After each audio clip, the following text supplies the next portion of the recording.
TV blending into the couch, bro. What up, Nate, buddy? What up, Roasters? Oh, baby. We're having some fun today. 888-957-9570. Good morning, everybody. Out there getting off their graveyard shift. If you're at work, good morning to you. If you're getting ready for work, good morning. Baristas, plumbers, janitors, you know it. Having a lot of fun talking all-season basketball. We're in May. Talk about all-season. Warriors bow out in the second round. The earliest they bowed out in the playoffs since 2014 when they lost to the Clippers in round number 1. I'm not even going to count the play-in. And even in the play-in, Draymond Green said it on his podcast. I think the play-in was later. Because, the season started around Christmas. Did you see the name of the podcast that was about Game 6? Oh, the caption? Yeah. Stephen He Clay doesn't shoots write poorly. the caption, but did you see what it said? Yeah, Stephen Clay shot poorly. No, missed shots. Missed shots. And Lakers win. It was, come on. He's gotta have a little more autonomy on that and tell those guys, hey, you're making me look bad. You know this is going to get screen capped. Well, let's go to Anthony Slater, our 95.7 The Game Insider, who had another banner year of covering the Golden State Warriors. He also double-dipped to cover the Kings as well. I think Anthony Slater is one of the best, if not the best, out there in the land. No doubt. You always learn something from his articles. You learn something about plays, personnel, and he's done a great job this season, and hopefully he'll be covering the Warriors for a long, long time. Anthony, good morning to you as the Warriors season ended last Friday night in L.A. 6 games to the L.A. Lakers. You kind of called that one there. They look like the more connected team. They look like the better team, and Anthony Davis was the man. He was the man. So before we get into the offseason here, what was your big takeaway from that series against the L.A. Lakers? My big take, this sounds like the start of an exit interview for me right Yes, here. Right now. We're doing it right here on the Morning Roast. Who's leading it? They screwed up in games 1 and 4. The end of 4, the fourth quarter of game 4 is the kind of the 12 minutes that should haunt them. But and I remember even talking about it night of, but it's kind of what was on brand for them this season, which was like, fourth quarter meltdowns on the road. We could count 10 of them probably if we really thought about it right now. And Lonnie Walker going off on them, but also just their shot selection. They scored 17 in the quarter. Kerr wouldn't trust anybody, so he only made one sub the whole quarter. Klay Thompson, chucking at times. Draymond Green not looking at the rim in key moments. It felt like a lot of their issues piled up for the 12 minutes that, again, like if they win that game 4, they're up 3-2 going to L.A. And at minimum, they at least have a game 7. Yeah, there's no doubt about it. And you're spot on. I think sometimes we get into these playoff series and a team finds a flaw and they exploit it, and we kind of overcorrect on a small flaw. But to me, watching that series play out and the series prior, all of their flaws were exposed, and the ones that we saw throughout the regular season: health, synergy, execution in the half court, shot selection, defending without fouling or the lack thereof, like so many things. Lack of trust in the young guys. That's a big one. So let's start there. Let's start right there. Like, obviously, there's a Jordan Poole question heading into this offseason as his money jumps up to almost $30 million a year. There's clearly some Jonathan Kuminga chatter about him being frustrated with not playing. Moses Moody started to ascend. What do you do with all these young guys right now? It's kind of case by case. They've already given up on Wiseman, right? That was the biggest question for a while. With Poole, I think the market can be explored, obviously. I think it's smart to explore all avenues of what you can get done. To me, the biggest question entering the offseason is, like, is Joe Lacob willing to green light the type of tax bill where every salary, including, Draymond's either on the player option or on an extension coming back, can that all remain on the books? Because right now, if that remains on the books, you're talking about, $450 million plus, like when you include salary and luxury tax. Not only does that come with increased CBA penalties, but Joe Lacob has said, but in the past that's kind of a bridge too far tax-wise. So is it still? Obviously part of the I guess convincing of Joe Lacob needs to be, hey, this is still a title team. But if the answer is no on that, then you got to get off money, right? Somewhere, and then it becomes a question of who and how. Obviously, to me, through those playoffs, through this season, Jordan Poole becomes kind of the circled name. If you have to get off money. But then, you're talking about wanting to compete for titles next season. You're trying to get off somebody for nothing? That's moving you in the wrong direction. Yeah. Well, can I just ask a quick question? I'm sorry, Bonte. Yeah. Them not getting to the Western Conference Finals, them not getting to the finals, how does that hurt their bottom dollar? Like, does that, them not advancing, does that affect how they're viewing this year and the tax and stuff like that? Well, I mean, first of all, it just like takes home dates away. You know, you're talking about the West Finals home games, I think, you know, and this is just like rough. Yeah, rough. Out there. But, you know, 8-10 million, you know, in gate and everything. And, you know, it's like double that for finals games. But, I mean, to be honest, they got 3 high-profile first-round games. True. And they got 3 Lakers second-round games. I mean, they did not make money in the playoffs. Like, that was that right. That wasn't the play-in season. Remember that from a couple years ago? Right. So, like, you know, and they're still fine. And, like, to me, okay, you can say, hey, we can't pay the tax next year. We need to get off a guy. Okay, then you're at risk of, like, creating a team next season that doesn't make the playoffs, and you're losing money on the back end of the season. So, there's kind of a balance there. But, I mean, they need to feel a little bit better about their roster moving forward than they do now. But that might be more fringy things than I'm just curious, and I'm kind of waiting for Joe Lacob to come out and maybe talk publicly. Maybe he doesn't want to because that reveals his hand going into the offseason, which I know they probably don't want with opposing teams. So, like, are you willing to pay this type of bill or not? Because right now the bill is insane. So we're talking to Anthony Slater, our 95.7 The Game Insider, does a great job for The Athletic, covering the Golden State Warriors. So let's do this because we got a lot. We've had a big Draymond Green conversation. And I've seen a lot of comments on our YouTube page and the Comcast business text line that Draymond, Steph, Clay, Looney, Wiggins are good enough to win it next season. Now, I disagree with that. What do you think about that before I ask you another Draymond Green question? I think it's it obviously depends on what's around them. But, yeah, I mean, look, they were the best 5-man unit in the league this year. They were the best 5-man unit in their title run, you know, a season ago. I think Clay is just as good as he was during the title run, right? Like, I don't think – like, he had a better season this year than he did the prior year when he was just coming off that 2-year absence. To me, Draymond hasn't fallen off from then. Draymond, you can maybe say, has fallen off from, you know, prime Draymond, but I think he's aged well the last, 24 months, we'll say. Looney's gotten better. Wiggins, like, has to be around and available this season, but when he has been, he's been good, right? I mean, you trust Andrew Wiggins if he can play 72 games next regular season and be available in the playoffs to be Andrew Wiggins. And the Steph, I mean, we all know where he's at. So right. I think you have a title core that's proven they can be a title core. You need either a better season for Poole or better value out of that Poole salary slot, which is now going to be $27 million. Right. I think I personally, and we can get into Kuminga if you want, but like he needs to be trusted more. Year 3 is often a leap year for young players. So maybe he has a leap year ahead of him, or, we're talking about accumulating salary. Maybe he is used to get more depth, in the trade market. Moody showed a lot. Gary Payton II's coming back. Maybe you hit on minimums better than you did this season.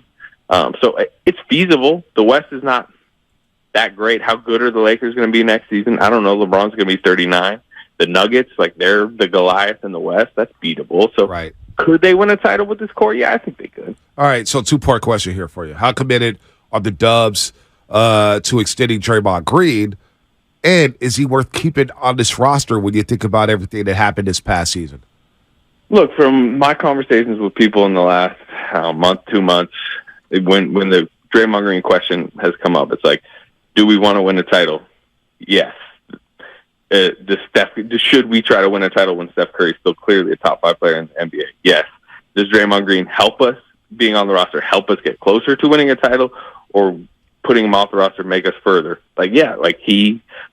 The day Draymond Green walks out the door for nothing, like let's say he just declines his player option and signs wherever, name your team, Detroit, Portland, Phoenix, they're further away from a title. I actually think they're out of contention without Draymond Green on the roster. Obviously, Draymond Green comes with side effects, whatever you want to call it, that boiled over in preseason. I think too much people now are looking back and trying to tell the story of the season through just the one preseason punch.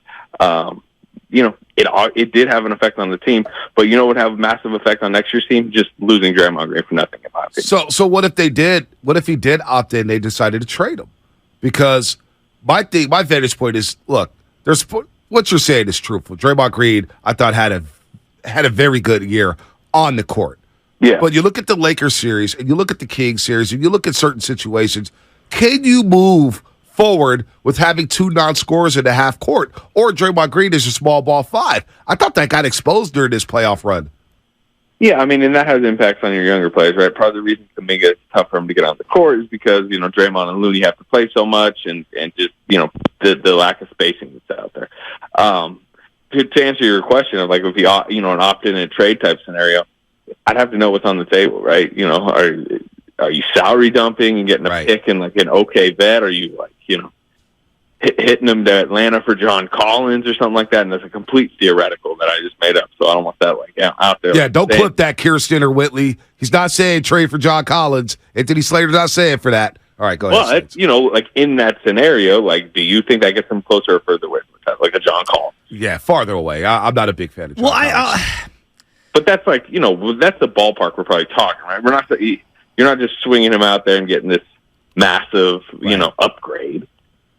No, but at the same time, like, there have been certain matchups where they've been better with him off the floor. By the way, some breaking news. Doc Rivers just got released by the Sixers. Go ahead, Shasky. The guy who has more Game 7 losses than anyone in the history of man. Doc Rivers at power forward next year? No? No, because, like, you guys are not wrong. He's flawed. Obviously, he creates kind of tough lineup, like handcuffs. Well, but what about the other guys? Like, I'm going to cut you off, but what about the other guys, like Klay Thompson, in terms of, making the best out of him as he's starting to move forward? You have to evolve, where he's at in his career and who he's guarding and where he spaces out. GP2 in certain situations can do some of that pick and roll stuff, the pocket passing. Kevon Looney can as well. If you keep Jonathan Kuminga, his ascension of a role, like, it's not just losing Draymond, it's about how the others are reacting. If you want the best out of Jordan Poole, if you choose to keep him, does he work better maybe without Draymond Green out there? I don't know. I know saying they're better without, I'm not saying they're better. I'm saying I would need others to step up in their roles, but I still think they can win with different combinations without Draymond Green. I don't know if I subscribe to it's over. They're not in contention without Draymond. Can they win at the highest level? Can they win Big West Finals games? Because as much as you can say, and I agree, there are times that certain games, certain nights, certain matchups, you're like, man, the floor spacing out there, the fact that Draymond's not going to the rim. But there's probably double the amount of nights over Draymond Green's career and over the last 2 years that you're like, Draymond Green helped win them this game. He took over defensively down the stretch. He was great against Nikola Jokic. Imagine if they played Denver, but they played Denver without Draymond Green. No, that's a rare matchup that I agree with you completely. Yeah. He was better. I mean, they were better with him off the floor in Boston. Like, for example, last year in the finals, specific matchup. There were times. You remember that game 4 though? He got benched, and then remember he came back in the final 3 minutes. He had 2 steals, but they made their huge run with him off the court. I mean, I'm just being. I was there. I was sitting up in the stands. They were not like it's a complex conversation, obviously. But I also think the reality is, if Draymond Green is just booted off the roster, you are not entitled to contention next season. That's just my belief. I do think maybe Jonathan Kuminga makes a leap. Maybe there's just more spread room for people offensively. Maybe during the regular season there's bigger offensive nights. I just think at the highest level you're not winning nearly as well without him. Well, they won 43 games with him this year, so it's not like they're winning at a clip that's enough. I think a full season of Wiggins would change everything. You got to remember Wiggins missed 25 games. Steph Curry missed 20. Yeah. There's a lot.